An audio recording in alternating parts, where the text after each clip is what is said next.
ఎగిరినను సంతృప్తి కలిగి ఉండునే. దీన స్థితి అవునా సోపాన స్థితి అవునా నడచినను ఎగిరినను నీ కృప కలిగి ఉండునే. నిత్యము ఆరాధనకు ఆధారమా స్తోత్ర బలులు నీకే అర్పించెద యేసయ్యా. నిత్యము ఆరాధనకు ఆధారమా స్తోత్ర బలులు నీకే అర్పించెద యేసయ్యా. రాజా జగమెరిగిన నా యేసు రాజా.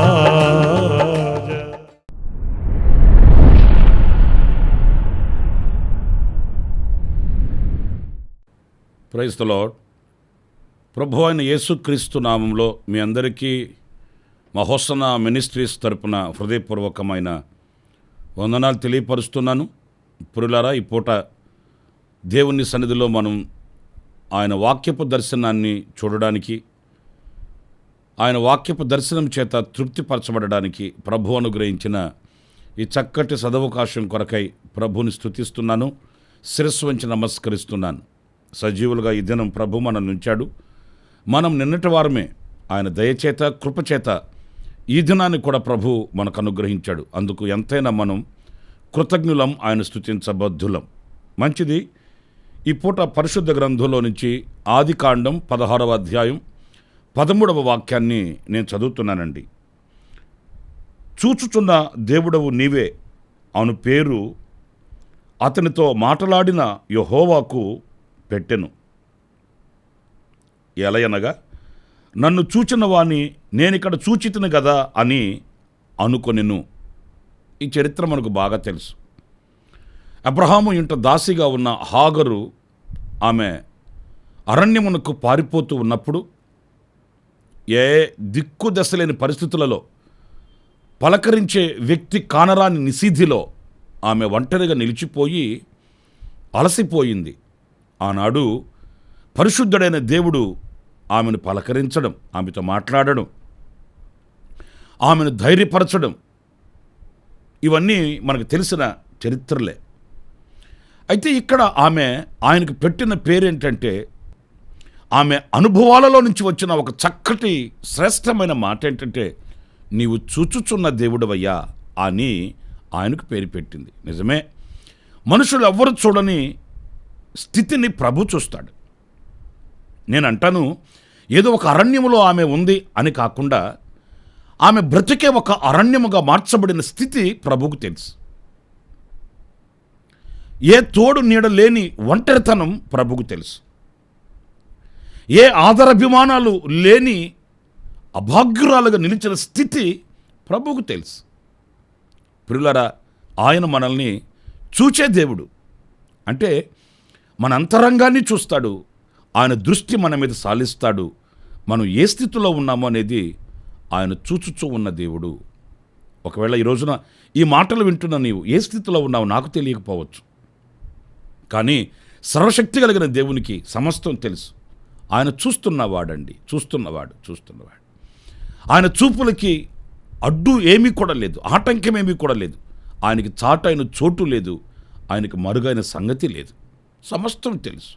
అయితే ఒక మాట ఇక్కడ నేను మీకు చెప్పాలనుకున్న మాట ఏంటంటే, ఎవరి మీద ఆయన దృష్టి ఉంటుంది, ఎవరిని చూస్తుంటాడు ఆయన అనేది గనక ఆలోచిస్తే, పరిశుద్ధ గ్రంథంలో దినవృత్తాంతాల 2వ గ్రంథం 16వ అధ్యాయం 9వ వాక్యాన్ని నేను చదువుతున్నానండి.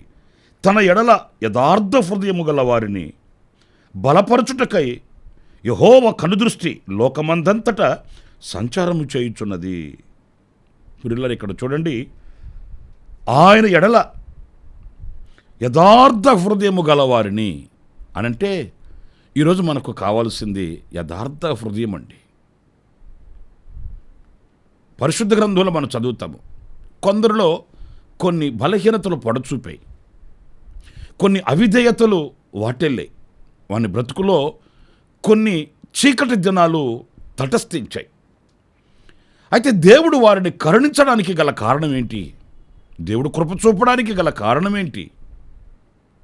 వారిని ప్రభు మరలా అంగీకరించడానికి గల కారణం ఏంటంటే, జరిగినది జరిగినట్లుగా యథార్థ హృదయంతో వాళ్ళు ఒప్పుకున్నారండి. దేవుని సన్నిధిలో ప్రభు దగ్గర క్షమాపణ వేడారు, క్షమభిక్షను కోరుకున్నారు, యథార్థ హృదయులై ప్రవర్తించారు. ఒక్క తప్పు చేశాడు దావీదు, ఒక్క పొరపాటు. ఆ విషయంలో ఎన్నిసార్లు పశ్చాత్తాపడ్డాడు, ఎన్ని మార్లు ప్రభు పాదాల దగ్గరికి వెళ్ళాడు. తనను హిస్సోపుతో కడగమని, హిమము కంటే తెల్లగా మార్చమని, తన బ్రతుకులో ఆ దైవత్వాన్ని మరలా స్థాపించమని, రక్షణ ఆనందాన్ని పుట్టించమని, ఇలా ఎన్ని మార్లు ప్రభుని వేడుకొని పశ్చాత్తాప్తుడై కన్నీళ్లు కార్చడం అనేది ఆయన కీర్తనలో మనం చదువుతున్నప్పుడు మనకు అర్థమవుతుంటుందండి. నేను ఒక మాట చెప్తాను, అంత యథార్థ హృదయము ఈరోజు మనకున్నదా అంటే మనం ఆలోచించవలసిన విషయం అండి. ఎందుకంటే మనకు సంగతిని దాచడం అనేది అలవాటైపోయింది. ప్రభుతో మాట్లాడేటప్పుడు అరమర కలిగి మాట్లాడడం మన స్వాభావికమైన గుణమైపోయింది. దేవునికి కూడా దాచాలన్న సాహసం మనం సులువుగా చేస్తుంటామండి. ప్రియమైన దేవుని బిడ్డలారా, ప్రతి విషయంలో యథార్థమైన హృదయం కలిగిన వారమై మనం ఉంటే ఎప్పుడు కూడా ఆయన కనుదృష్టి మనకు దూరం కాదు, మనల్ని వీడదు. ఆయన కనుదృష్టిలో నిలిచిన మనల్ని ఆయన విడిచిపెట్టేవాడు కాదు. ఆయన మనల్ని పరామర్శిస్తాడు, ఆయన మనల్ని ఆదరిస్తాడు, ధైర్యాన్ని ఇస్తాడు, ఆలోచనిస్తాడు, ప్రోత్సాహాన్ని ఇస్తాడు, జీవిత మనుగడలో ఒక దీవెనను కూడా కలిగిస్తాడండి. ఇవన్నీ హాగర్ జీవితంలో మనం చూస్తాము. మరి ఈ రోజున ఆ యథార్థమైన హృదయాన్ని మనం కలిగి ఉన్నామా అనేది మనలను మనం విమర్శించుకోవాలి. ఆ యథార్థమైనటువంటి జీవితాన్ని మనం కలిగి ఉండడానికి అలవాటు చేసుకోవాలి. మరొక మాట నేను మీకు జ్ఞాపకం చేస్తాను. అదేంటంటే యెషయా గ్రంథం 66వ అధ్యాయం 2వ వాక్యాన్ని మనం చదివితే, అవన్నీ నా హస్తకృత్యములు, అవి నా వలన కలిగినవని యెహోవా సెలవిచ్చుచున్నాడు. ఎవడు దీనుడై నలిగిన హృదయము గలవాడై నా మాట విని వణుకుచుండునో వానినే నేను దృష్టించుచున్నాను. ఈ వాక్యంలో మనం గమనించాలి. ఎవరు ఆయన మాట విని వణుకుచుండునో వానినే ఆయన చూచుచున్నాడట. ప్రియులారా, ఆయన దృష్టి మన మీద ఉండాలంటే ఆయన మాటకు మనము విలువివ్వాలండి. ఆయన మాటను మనం ఘనపరచాలండి. దేవుడు నాకు తోడై ఉన్నాడు అని ఆయన మాట మనం వినకపోతే ఆయన మనకు తోడై ఉంటాడు అని మనం అనుకోవడం అవివేకం అవుతుంది. ఎందుకంటే ఆయన మాటకు విలువిచ్చిన వాడే ఆయనను ప్రేమించుచున్నవాడు. ఆయనను ప్రేమించుచున్న వ్యక్తి ఆయన ఆజ్ఞలను గైకొంటాడని వాక్యం సెలవిస్తుంది. ఆయన మాట విని ఎవరు వణుకుచుండునో అంటే అర్థం ఏంటంటే ఆ మాటకు విలువిచ్చి, ఆ మాటకు లోబడి, ఆ మాట ప్రకారం తన జీవితాన్ని అలవర్చుకోవడం అండి. ఈరోజు అధికారుల మాటకు మనం విలువిస్తాము. ఏదైనా అధికారులు చెప్తే రేపు పొద్దున 11 గంటలకు వచ్చి నాకు కనబడండి అన్నాడు అనుకోండి ఒక అధికారి.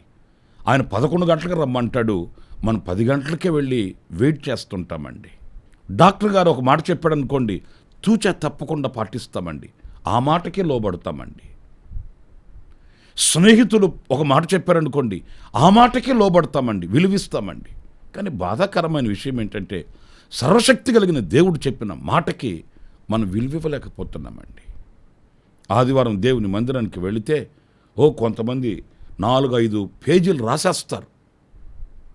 రాసేస్తారండి. కానీ వాటిలో ఏ ఒక్కటి పాటించరండి. నాకు చాలామంది తెలుసు. 4-5 పేపర్లు ఎగ్జామ్కి వెళ్ళాలన్నట్లుగా రాసేస్తారండి. మంచిదే, రాసుకోవడం మంచిదే. ఒకవేళ జ్ఞాపకం ఉంటుందో లేదో అనే అనుమానం ఉంటే రాసుకోవడం మంచిదే. లేదు, నేను జ్ఞాపకం పెట్టుకోగలను, ఆ జ్ఞాపక శక్తి నాకుంది అని అనుకుంటే రాసుకోవాల్సిన అవసరం ఏం లేదు. లేదు, జ్ఞాపకంగా ఉంటుంది కదా అనుకుంటే రాసుకోవచ్చు, తప్పేవి కాదు. కానీ రాసుకోవడం కాదు ప్రాముఖ్యం.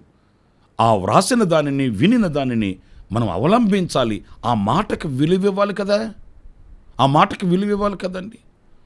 వ్రాసుకొని ప్రక్కన పెట్టి మనం నోట్బుక్లుగా పేర్చి పెట్టుకుంటే ప్రయోజనం ఏముందండి? వాటిని ఆచరణలోనికి తీసుకొని రావాలి. మనం వినేవారుగా కాకుండా ఆచరించేవారు కావాలి. ఆయన మాటకు లోబడ్డప్పుడు, ఆయన మాటకు భయపడ్డప్పుడు, ఆయన మాటను మనం ఘనపరిచి హెచ్చించినప్పుడు వాటిని ఆచరణలోనికి తీసుకొని రాగలుగుతామండి. నాకు చాలామంది తెలుసు, ఆదివారం అయిపోయిన తర్వాత ఎక్కువ రోజులు కూడా అవసరం లేదు, సోమ మంగళవారాలలో, ఏమండి మీరు ఆదివారం ఆరాధనకి వెళ్ళారు కదా, మరి ఆదివారం ఏ వాక్యం విన్నారండి మీరు అని అడిగితే సమాధానం చెప్పలేరండి. ఎందుకంటే కనీసం ఒక నిర్ణయం తీసుకొని ఉండుంటే, ఆ మాట వాళ్ళ హృదయంలో పదిలపరుచుకొని ఉండుంటే, ఒక మాట కాకపోయినా ఒక మాట అయినా గుర్తుండుంటుంది. ఇదిగో ఈ వాక్యం ద్వారా ప్రభు నాతో మాట్లాడాడండి, ఇలా నేను స్పందించబడ్డానండి, ఆదివారం రోజు దేవుని మందిరానికి వెళ్ళి ప్రభు మాట, ఈ మాట నా హృదయంలో పదిలపరుచుకొని వచ్చాను అనే సాక్ష్యం చెప్పగలుగుతారు. అలాంటి సాక్ష్యాలు మనం వినడం కరువైపోతుందండి. నా ప్రియమైన సహోదరులారా, 20 సంవత్సరాల క్రితం యాకోబుకి దేవుడు చెప్పాడు, నేను నీకు తోడై ఉండి ఈ మార్గంలో మరలా నేను తీసుకుని వస్తాను, నేను నీకు ఏ హాని రానివ్వను, నేను గొప్ప జనముగా చేస్తాను అని 20 సంవత్సరాల క్రితం ప్రభు చెప్పాడు. యాకోబు తిరుగు ప్రయాణంలో అతనికి భయం కలిగింది, ఏశావు వస్తున్నాడు చంపేస్తాడని. ఆయన ప్రార్థన చేస్తూ 20 సంవత్సరాల క్రితం ప్రభు అతనితో చెప్పిన మాటను జ్ఞాపకం చేసుకొని, ప్రభువా నన్ను గొప్ప జనముగా చేస్తానని, నన్ను కాపాడుతానని, ఈ మార్గంలో నాకు తోడై ఉంటానని నీవు అన్నావే అని జ్ఞాపకం చేస్తాడండి. 20 సంవత్సరాల క్రితం చెప్పిన మాట ఆయన మనసులో ఉంది. 20 సంవత్సరాలు ఆయన కష్టపడిన, శ్రమపడిన ఆ మాటను ఆయన జ్ఞాపకం చేసుకుంటున్నాడు కాబోలు. ఆ మనసులో ఆ మాట మారుమ్రోగుతుంది కాబోలు. ఆ మాటని దేవునికి జ్ఞాపకం చేసి అడుగుతున్నాడు, నాకు మేలు చేస్తానన్నావే. మరి ఏనాడైనా మనం, ప్రభువా నేను విచారంతో నీ సన్నిధికి వచ్చినప్పుడు దైవ సేవకుని నోట ఆ మాట నీ మాటగా నేను అంగీకరించాను, మరి ఆ మాటను నాలో నెరవేర్చు ప్రభువా అని ఏనాడైనా మనం ప్రార్థన చేసిన ఆనవాళ్ళు ఉన్నాయండి? మచ్చుకైనా కనిపించవండి. నా ప్రియమైన సహోదరులారా, ఎప్పుడైతే ఆయన మాటను విని భయపడతామో, ఆ మాటకు లోబడతామో, ఆ మాట ప్రకారం మనం నడిపించబడడానికి ఇష్టపడతామో, వారిని ఆయన దృష్టించుచున్నాడట, వారిని ఆయన చూచుచున్నాడట.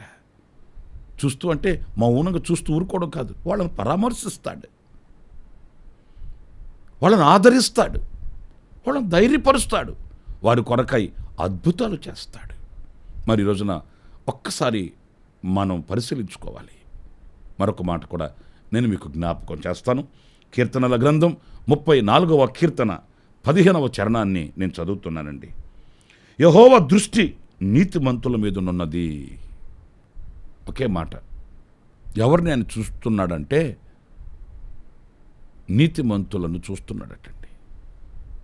మరి మనం ఆ నీతిని ధరించుకొని ఉన్నామా?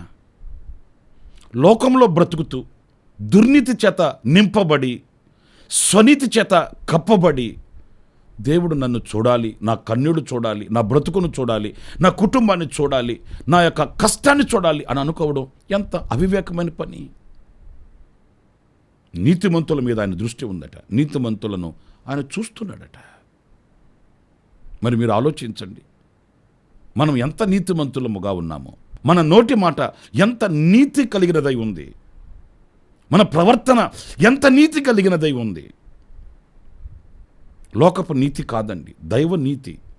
దైవనీతి పరిశుద్ధమైనది, పవిత్రమైనది. యేసుక్రీస్తు బాప్తిసం పొందుతున్నప్పుడు యోహాను, దైవజనుడైన యోహాను నివారించాడు, నీ వలన నేను బాప్తిసం పొందాలి, నా దగ్గర మీరు బాప్తిసం పొందండి ఏంటంటే, ఆయన అన్నాడు, నీతి యావత్తు ఎలాగూ జరుగునిమ్ము. అంటే అర్థమేంటి? దేవుని కట్టడ అనేది ఒకటి ఉంది. ఆ దేవుని కట్టడ ప్రజలకు ఒక రీతిగా, నాకు ఒక రీతిగా ఉండకూడదు. నీతి చూసారండి, దేవుని ఆజ్ఞ ఒకటి ఉంది. నమ్మి బాప్తిస్మమును పొందినవాడు రక్షింపబడతాడు, బాప్తిస్మము ద్వారా క్రీస్తుని ధరించుకుంటూ, ఇవన్నీ వాక్యాలలో వ్రాయబడి ఉంది. మరి అది ఆయన నెరవేర్చాడండి. అందుకే ఆయన నీతిమంతుడు. మాటల వరకు చెప్పి చేష్టలు లేనివాడు కాదు, నిరపరాధి ఆయన. దేవుని మాటను అక్షరాల నెరవేర్చి పరిశుద్ధతను లోకానికి చాటి చెప్పిన మహనీయుడు ఆయన. నా ప్రియ సహోదరులారా, ఆ దేవుని నీతి మనల్ని రక్షిస్తుంది, దేవుని దృష్టిలో ఉంచుతుంది. నోవాహును గురించి మనం చదువుతాం. ఈ తరము వారిలో నోవాహు నీతిమంతుడుగా నాకు కనబడ్డాడు. ఈ తరము వారిలో నీవు నీతిమంతుడుగా కనబడ్డావు. నోవాహును గురించి ప్రభు చెప్తాడు. ఎవరు ఇష్టం వచ్చినట్లు నడిపించబడుతున్నారు ఆ దినాలలో. వాళ్ళకి ఎవరు చెప్పేవాళ్ళు లేరు, దండించేవాళ్ళు లేరు, గద్దించేవాళ్ళు లేరు, బుద్ధి చెప్పేవాళ్ళు అసలే లేరు. ఆ తరములో నోవాహు నీతిమంతుడుగా ఉన్నాడట. మరి ఆ నోవాహు కుటుంబాన్ని దేవుడు దృష్టించాడు. లక్షల మంది ప్రజల మధ్యలో ఆయన దృష్టి నోవాహు మీదకి వెళ్ళింది. ఆయన కుటుంబాన్ని ప్రభు రక్షించాడు.